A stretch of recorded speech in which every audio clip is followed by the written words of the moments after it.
Et en fait, lorsque je suis arrivé à la 6e lecture, là, il y a eu des moments vraiment incroyables, parce qu'en fait, si on regarde bien, le livre se divise en 18 épisodes, et en fait, dans le 13e épisode, il y a quand même quelque chose d'incroyable, parce que le 3e épisode s'appelle Nausicaa, ce qui fait 8 lettres, et ces 8 lettres, en fait, donnent le lieu des attentats du 11 septembre. Parce que Nausicaa, si on prend les 8 lettres, ça fait New York City, United States of America et American Airlines. Ça fait les 8 lettres.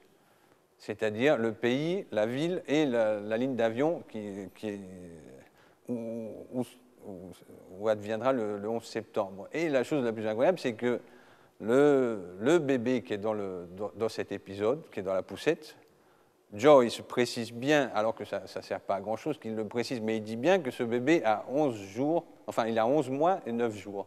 Alors pourquoi il dit ça? C'est incompréhensible, mais il le dit. Et cet épisode parle il y a ce bébé et de 2 jumeaux sur la plage, 2 jumeaux, exactement comme les 2 tours. En plus, il parle aussi de deux chauves-souris qui apparaissent dans le ciel. On ne sait pas pourquoi, là aussi, parce que c'est pas la chauve-souris à Dublin, ce n'est pas vraiment ce qu'on s'attend à voir, quoi, qui apparaissent dans le ciel. Et chaque fois qu'il y en a une qui apparaît, tout de suite après, c'est suivi par des explosions dans le ciel. C'est tout dans le livre, hein, c'est pas moi qui l'invente, c'est pas une interprétation, c'est dans le livre, c'est écrit comme ça. Alors moi, à partir de ce moment-là, je me suis demandé, mais comment il a pu savoir ça en 1922? Savoir la date des attentats, comment ils adviendront, savoir, et en plus, c'est quand même incroyable, parce qu'il met aussi, toujours dans cet épisode, il met la date du 22 novembre, qui est la date de l'homicide de JFK, parce qu'il est mort le 22 novembre 1963. Alors je me suis demandé, mais ça aussi, comment il a fait deviner le 22 novembre? Et ce qui est toujours incroyable, c'est que le bébé qui est dans la poussette, c'est pas qu'il dit une phrase, il dit des sons, et ces lettres-là qu'il dit, si on les met ensemble, ça donne John Ken. Et sa mère, dans le livre, s'appelle Eddie Boardman. Donc si on rajoute Eddie à John Ken, ça fait John Kennedy. Et la mère s'appelle Boardman, c'est-à-dire l'homme à bord. Et Kennedy, quand il est mort, il était à bord d'une voiture, comme ce bébé qui est à bord d'une poussette. Alors, ça paraît vraiment incompréhensible parce que ce livre il a été publié en 1922. Alors, comment pouvait-il... Et en plus, il donne la date du 22 novembre en disant que c'est l'ami de Gertie McDowell qui, le jour de son anniversaire, arrivera le 22 novembre. Ce qui ne sert à rien dans le livre, ça n'apporte absolument rien de savoir ça. Il ne pourrait pas le dire, ça ne changeait rien. Donc pourquoi il donne cette date-là? Et dans le même épisode.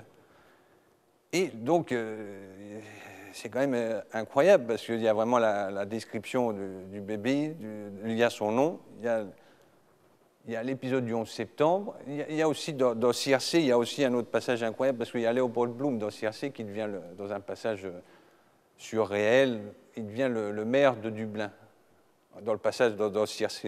Et lorsqu'il devient le maire de Dublin, il déclare qu'il faut construire le Bloom Mausoleum qui va être la plus grande tour au monde, et que pour la construire, il faut détruire les tours qui sont déjà là. Enfin, tous les bâtiments, les immeubles qui sont déjà là. Et il le déclare. Et c'est vraiment ce qui est arrivé le 11 septembre. Tout a été détruit pour construire la One World Trade Center, qui est une des plus grandes tours au monde. Et cette tour a été construite alors que le maire de New York s'appelle Michael Bloomberg. Donc pratiquement, il a le même nom que Bloom, parce que l'autre s'appelle Leopold Bloom et l'autre s'appelle Michael Bloomberg. C'est pratiquement le même nom. Et c'est lui qui a été le maire de New York au moment de la construction du One World Trade Center. Donc ça aussi, c'est quand même incroyable. En plus, la société de ce Michael Bloomberg, elle s'appelle Bloomberg LP, ce qui fait Léopold Bloom. Et les parents de Michael Bloomberg sont des parents, ce sont des immigrés de l'Est, comme les parents de Léopold Bloom, qui, dans le livre, est fils d'immigrés de l'Est. Donc c'est quand même incroyable, ça, parce que vraiment, comment on peut arriver à ça? C'est quand même... C'est incompréhensible, quoi. Giuliano, Sì? non so se ti interrompo. Ascolta, io capisco poco il francese, però mi hai risposto alla domanda, al discorso L'ho inglobata, perché... Sì, però sai cosa? È meglio essere un pochino più... Cioè, no, ti dico, non è che me ne intenda, eccetera. Comunque ho capito un po' il tuo discorso, però è meglio essere un pochino più diretti proprio sul discorso delle tematiche o Ma sai perché? Perché questi quadri, quelli dicevi tu dei ritratti, no? Sì, sì. Quelli l'ho dipinti praticamente 7 anni fa, 8 anni fa, no? Praticamente quando ho ripreso a dipingere, perché poi per tanto tempo non ho dipinto. E invece adesso stavo parlando proprio dell'opera che sto compiendo adesso. Cioè tutto questo che sto dicendo è in parallelo all'opera che... Il discorso dell'Ulisse di Joyce, eccetera, eccetera, delle varie... ma è il discorso proprio che tutti i quadri ultimi che ho fatto, le sculture, i quadri, i cortometraggi, le foto, i scritti che ho fatto negli ultimi tempi, sono tutti su quel... Cioè tutti no, però è per far capire com'è che sono... Cioè sto parlando dell'opera mia allo stesso momento, perché è proprio un dialogo con il passato. Certo, certo. Però cioè, so che sarebbe meglio che almeno per certe cose andassi un pochino più diretto. E io quello che dico, l'arte non è l'arte perché uno vuole fare i quadri, vuole fare... L'arte è un'inchiesta, è un'inchiesta, è un dialogo col passato per capire il presente e ancor più il futuro.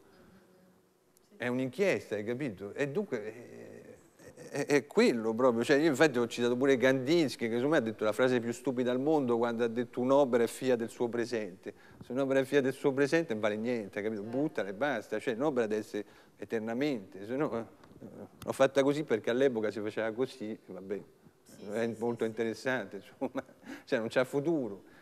E invece è il contrario, un'opera deve essere eternamente, cioè guarda l'arte egiziana che ha 2, 3, 4.000 anni, quanti sono, stanno avanti a tutti ancora oggi. Quella era figlia del suo presente, poi che comunque... Ma hai visto tutta la massoneria, tutti i simboli, qualsiasi cosa si rifà all'arte egiziana? È più presente oggi che all'epoca. È più presente oggi che all'epoca, sono solo piramidi, occhi, c'è tutto, c'è solo quello.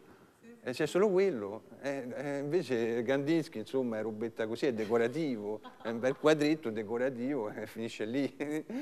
No, è vero, cioè, quelli invece 4.000 anni prima hanno fatto cose che ancora oggi, insomma, quello se le sogna. Insomma, è quello, no, ma è vero. È vero, cioè, quello Kandinsky, boh, vabbè, sarà pure bello, però... Molto meglio Mondrian, insomma, lì c'è un'idea geniale e ancora oggi è presente.